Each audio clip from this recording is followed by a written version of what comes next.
Saudara-saudari terkasih, salve, salam sehat untuk kita semua. Dalam Injil hari ini dikisahkan bahwa Yesus berjalan ke desa-desa dan ke kota-kota. Sudah pasti Yesus berjalan bersama para muridnya. Di sana Yesus mengajar dalam rumah-rumah ibadat, memberitakan Injil kerajaan surga, serta melenyapkan segala penyakit dan segala kelemahan. Kuasa-kuasa Yesus seperti ini memang benar adanya.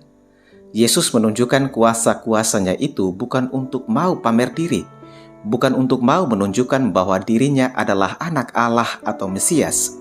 Karena jangan sampai orang hanya memandang Yesus sekadar sebagai tukang penyembuh atau tukang pembuat mujizat. Tapi Yesus mau menghadirkan kerajaan Allah, yaitu Allah menjadi raja atau Allah merajai hidup mereka. Lewat kuasa-kuasanya itu, Yesus mau menunjukkan kepada mereka bahwa Allah mengasihani mereka, Allah sayang dengan mereka, dan Allah tidak tutup mata dengan keadaan yang mereka alami. Karena mereka adalah orang-orang yang lelah dan terlantar seperti anak yatim. Mereka adalah orang-orang yang tidak diperhatikan. Mereka adalah domba-domba yang tanpa gembala. Yesus bukan sengaja menunjukkan tindakan spektakuler.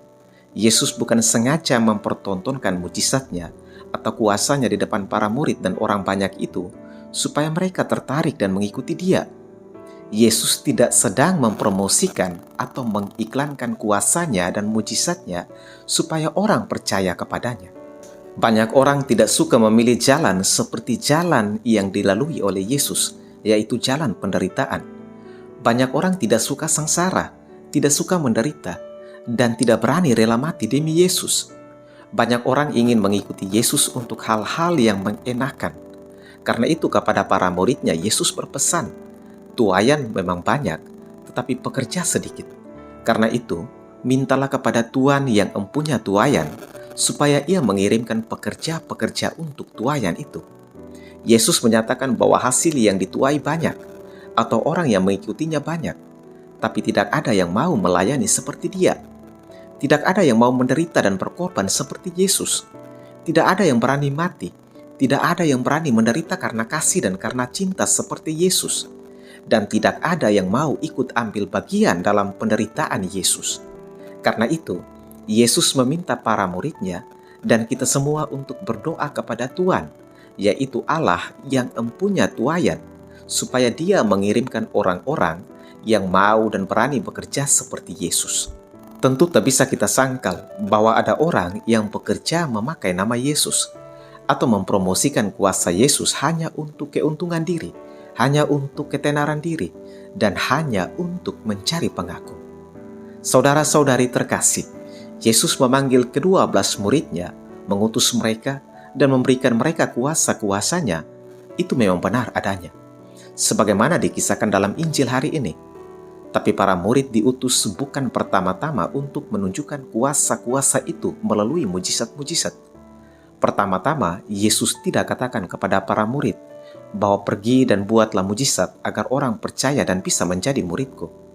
Tetapi yang Yesus katakan adalah pergi dan cari mereka yang hilang dan bawa mereka kembali kepada Sang Sumber keselamatan.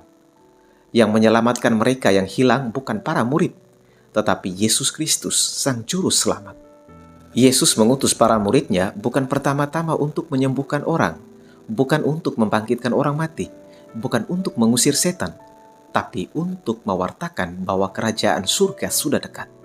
Para murid diminta untuk menyampaikan kepada orang bahwa Allah yang ditunggu-tunggu sebagai raja atas hidup dan mati mereka sudah dekat. Yesus juga tidak meminta para murid untuk memakai mujizat untuk mempromosikan identitas kemuridan mereka. Para murid diutus untuk menyadarkan orang untuk menghadapi fakta kemanusiaan dengan benar. Namun, kita juga harus percaya bahwa kuasa untuk menyembuhkan orang, kuasa untuk membangkitkan orang mati, kuasa untuk mengusir setan sudah dikaruniakan kepada para murid Yesus. Yesus memberikan kuasa itu dengan tujuan untuk menguduskan orang.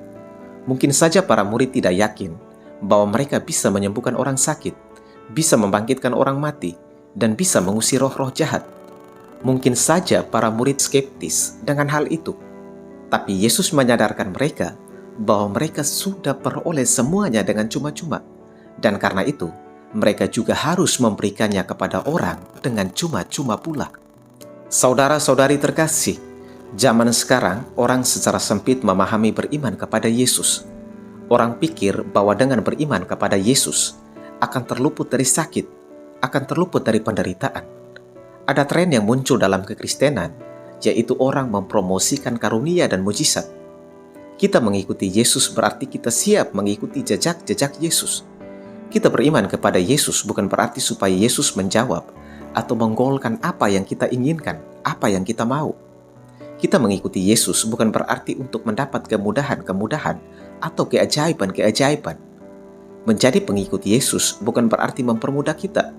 Mengikuti Yesus juga tidak serba enak. Ada semacam promosi kerohanian yang menunjukkan bahwa anak Allah mampu meluputkan pengikutnya dari penderitaan, dari sakit penyakit, dari tipu daya setan.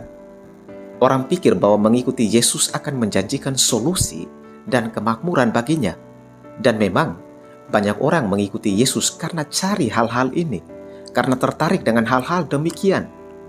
Orang mengikuti Yesus karena berfokus pada solusi, pada kesembuhannya. Mengikuti Yesus bukan berarti mempromosikan kuasa Yesus, mempromosikan mujizat Yesus. Mempromosikan kuasa dan mujizat Yesus bisa berakibat orang hanya mau menjadikan Yesus sebagai objek kesenangannya, sebagai objek kebahagiaannya.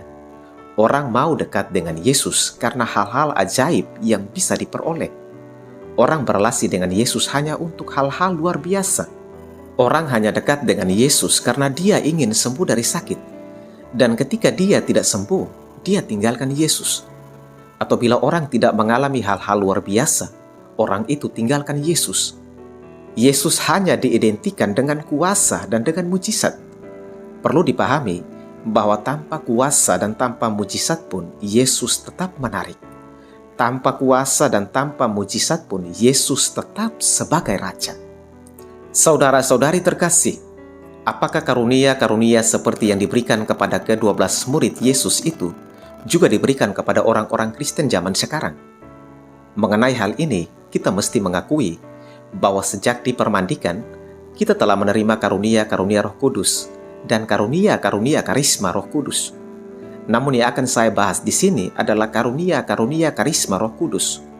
Rasul Paulus menjelaskan karunia-karunia karisma Roh Kudus adalah berkata-kata dengan hikmat, berkata-kata dengan pengetahuan, iman, karunia untuk menyembuhkan, karunia untuk mengadakan mujizat, karunia nubuat, karunia membeda-bedakan roh, karunia berkata-kata dengan bahasa roh, dan menafsirkan bahasa roh. Karunia-karunia karisma Roh Kudus itu bertujuan untuk menguduskan jemaat atau gereja. Karunia-karunia itu diberikan agar hidup kita lebih memancarkan kasih, karena kasih adalah yang terpenting dan terutama dari segala karunia yang lain. Itu berarti, karunia-karunia itu tidak dipakai orang untuk mempromosikan diri sebagai tukang penyembuh atau sebagai tukang mujizat. Karunia itu diberikan untuk menjaga kesatuan dan keutuhan gereja yang adalah tubuh Yesus sendiri, dan bukannya untuk mentrendingkan karunia itu lewat mujizat-mujizat. Kelihatannya ada gejala semacam semua orang berlomba-lomba untuk menjadi seperti Yesus. Ingat, kekristenan berkembang bukan karena hal-hal ajaib, bukan karena orang-orang di dalamnya hebat membuat mujizat, tapi karena berani berkorban seperti Kristus, berani dan bangga mati seperti Kristus, berani mengasihi seperti Kristus, berani menderita seperti Kristus, dan berani ikut ambil bagian dalam penderitaan Kristus. Daya tarik kekristenan bukan ada pada mujizat, tapi ada pada pribadi Yesus. Orang akan mengenali Yesus bukan dari mujizat, bukan dari kuasa, tapi dari penderitaan Yesus, dari salib Yesus.